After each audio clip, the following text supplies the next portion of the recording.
This is Brett Carson, outfielder, pitcher, and first baseman from the 2022 Prospect League champion Chillicothe Paints, and you're listening to the Prospects for Success podcast.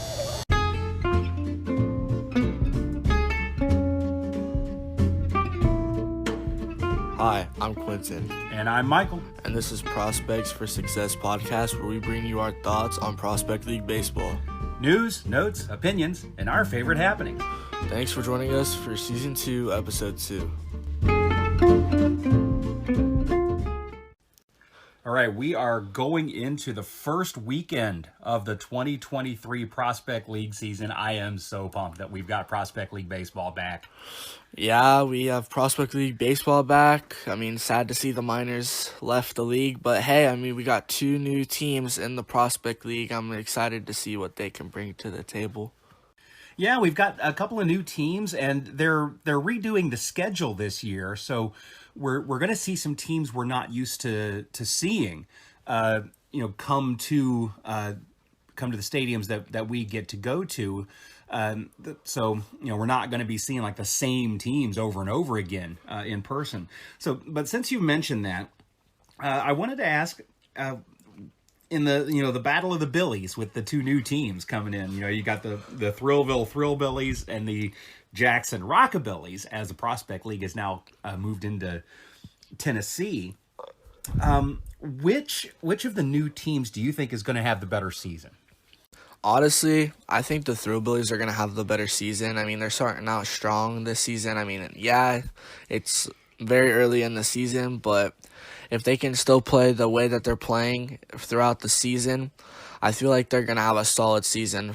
As the Rockabillies, they're 0-3. They're not really doing so hot right now, but like I said, it's beginning of the season, so they could very much turn it around here in the Prospect League. I think both of the teams are still trying to get comfortable of where they're at in the Prospect League. I feel like that's what every new Prospect League team has to do, coming into the season. But, as for that question, I think the Thrillbillies will have the best record out of those 2 teams. Yeah, I'm with you. I think the Thrillbillies have the better chance of having a better record for a couple of reasons. And not the least of which is you mentioned how, being a new team. It's baseball, and you've got all the things that are the same about baseball, and all these guys that have been playing baseball from the time they could walk. But there's still some unique things. There are some differences about playing in the Prospect League than there are playing baseball other places, even playing college ball for these guys. The thing that I think is the 2 things that I think are going to work against Jackson the most that they're going to have to learn. One, they are a new team, and so they're going to be learning those new things as we go. The second thing is going to be the fact that they've got a ton of travel ahead of them. They are going to have some long road trips, and that wears on you over a summer. All right, and so they are going to have to work really hard to keep up on, to keep their focus, to keep getting better, keep focus on what the next opponent is and what you've got available and getting better. So I think Jackson has a little bit tougher of a road to go. But man, both those teams are in the same division with the River Dragons, and that's going to be tough for both of them. They're both going to have a tough road. But I think the fact that Jackson's going to have so much more travel is going to wear on them, and so I'm with you. I think the Thrillville Thrillbillies. Hopefully, by the time this season's over, I can say that name without stumbling over it. Are going to have the better season out of those 2 teams. Yeah, you did mention both of those teams will get a shot to play all in, and last night the Thrillville Thrillbillies actually did get their first chance to play against Alton. Unfortunately, they did lose that game 10-6. But hopefully down the road they can, beat Alton. Maybe you never really know in this kind of league. So since you mentioned that, with kind of that going on, let's go into the next. I wanted to ask you, since we've with an odd number of teams now, schedules are going to get a little weird. Okay, teams are going to play a few more games than other teams as we go because of the way schedules have to fall. and every day there's going to have to be at least one team that has the day off because of there being an odd number of teams.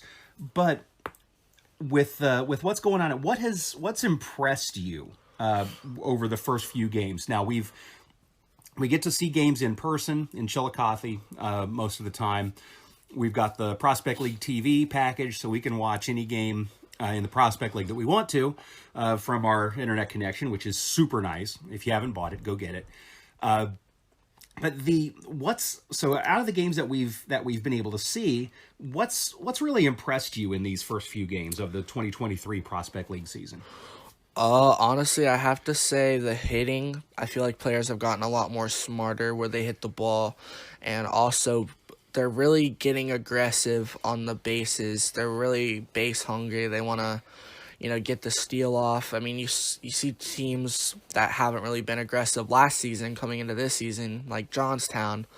They weren't really that aggressive last season. I feel like coming into this season, they have been more aggressive than they have been. So that's really impressive. The Paints are doing the same thing. They got a couple fast players and returning players on their team, and I feel like just the base running so far is pretty good. It's surprising to me because we really didn't see a lot of aggressive base running last season. Now going to this season, I like it a lot better because you want to have that in a game. You want your team to be able to be aggressive on the bases in order to get runs, and I feel like that's going to be a big part of the Prospect League season this season in 2023. Yeah, I'm gonna go real similar to what you were saying there, and I think the teams that you mentioned for some of the changes, some of the the change in style that you're seeing, aren't those all teams that have a new manager this year? Johnstown doesn't. Johnstown has the same guy back. Chillicothe has two new. They have one new field manager. They have a new field manager. They actually have a returning assistant. Yeah. But so they may be bringing some new things to them. And that may be a case of where if you don't know what things have been like in the Prospect League, you may be a little more willing to try something that is different. I'm with you on the better hitting that we've kind of seen so far. I think we've kind of seen some more speed and more power overall. Lafayette's got this guy Olsovsky, who through their first 3 games he's got 6 steals, and he is quick. I mean, he's got such. This is the kind of guy that can turn a walk into a triple real quick.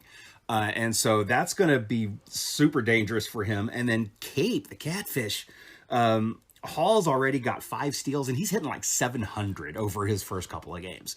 Obviously, you don't expect that to stay over the entire course of the season, but for somebody to be able to hit and run like that, that's just hugely impressive to have that kind of stuff. So on the field, I'm going to say and again, it's early. It's been just a couple 3 games.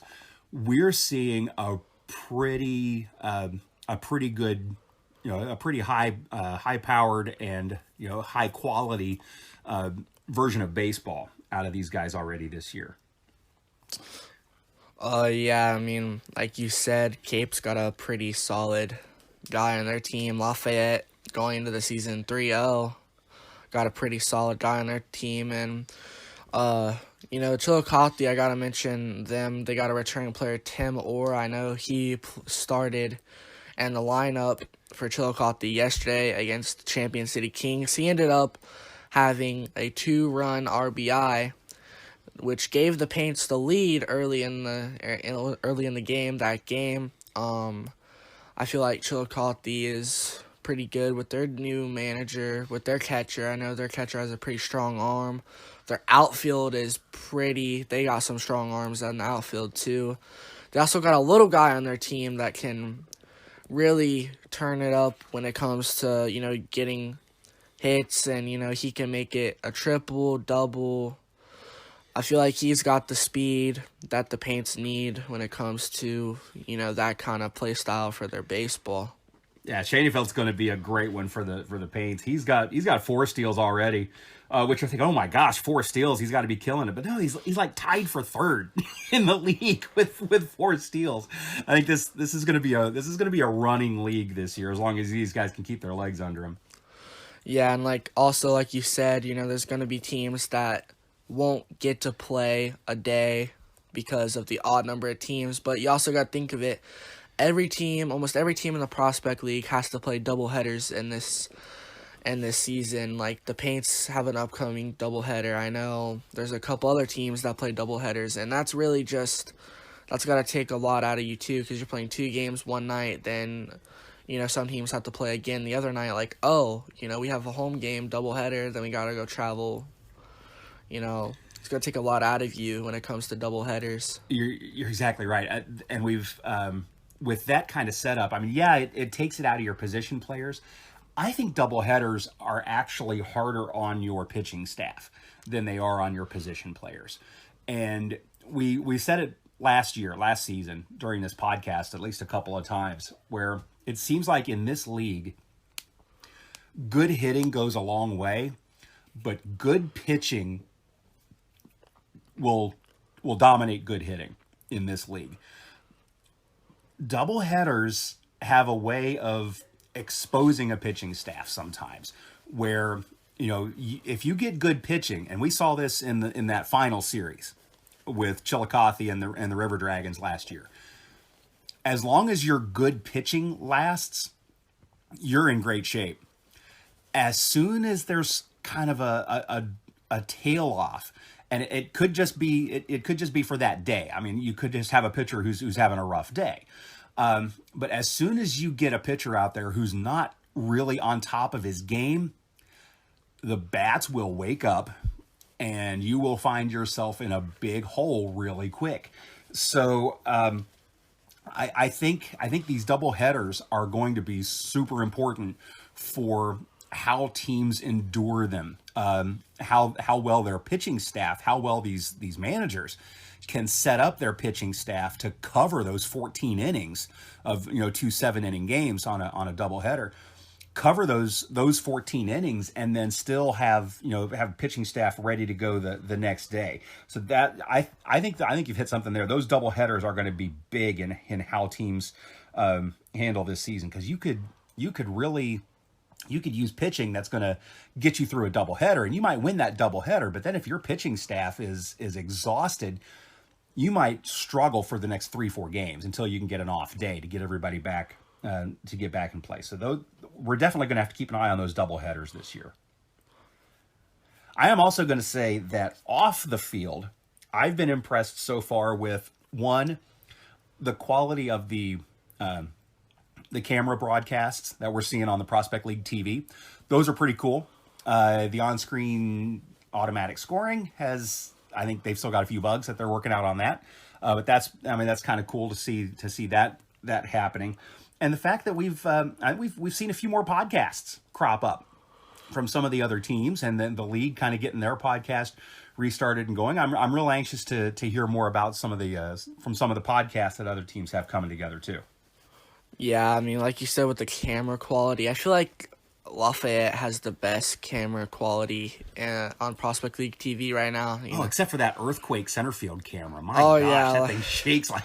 Well, you get the wind out there and the whole screen shakes. But I'm really anxious to see, what the newcomers have to bring to the table and how the newcomers in the Prospect League are going to handle, like, the old Prospect League guys from last season. That's going to be really cool, too. I know the Paints have 3 returning players. Or 4 or 5, I think, actually, they've got right now on their roster. Yeah. But I want to talk a little bit about who will win the 2023 Prospect League, who will be the champions in the Prospect League this season. Okay, yeah, we got to make our predictions this year. I'll let you go first. All right. I think the finals, and again, we do kind of have the benefit of seeing a couple of games already before we pick this, which is good, because A lot of times, you're looking at a roster and it's a whole bunch of players you haven't seen before. So it's hard to tell off of some of that. So after seeing the first couple of games, I think the finals are going to be the Alton River Dragons and the Lafayette Aviators. And I think the Aviators are going to win it. Lafayette and Alton. That's an interesting choice of predictions there. I'm pretty sure Lafayette did go to the finals one year, but they lost to Cape, I'm pretty sure, if I'm not mistaken. But you said Lafayette and Alton. There's a lot of good teams in the league right now, in my opinion. I feel like Cape's going to be one of those teams going to the finals. Lafayette, Alton, yeah. I feel like if the Paints keep playing the way they're playing, they'll make a finals appearance, but they're not going to win it. Danville's a pretty solid team this season. Always. Danville always just plays tough. Yeah, I love their coach. Normal is a good choice too. Burlington. And gotta mention Illinois Valley, but in the 2 finals appearance, correct? Okay. My finals appearance would have to be probably Cape and let's see here. Cape and Normal. Wow. I feel like if Cape can play a solid baseball season, they'll make a finals appearance. I feel like Normal, I saw a little bit of their game yesterday. They were able to turn their game around against the Springfield Lucky Horseshoes and ended up winning that game 11-10. Yeah, Normal hasn't lost yet. They've won their first 3. But if they can still play, I know they lost last season in the first round, I'm pretty sure, and it was a heartbreaking loss for them. If they can still play the way they're playing right now, if they keep on playing solid baseball, I feel like they're going to make a finals appearance. All right. Well, we've got our picks in. We've talked a little bit about what's new, what's going on with the Prospect League this season. We're looking forward to hearing more. We're seeing more of the Prospect League teams. We've got some plans to visit a few stadiums this year, so hopefully we'll be able to see you at one of the Prospect League parks this season. Also, come join us on our website, prospectsforsuccess.org. You can catch up on last season's podcasts and anything this year you want to hear and get in touch with us there. Looking forward to some more news, some more updates, some more interviews this year. So don't forget to catch up with us on the Prospects for Success podcast. We will see you at the ballpark.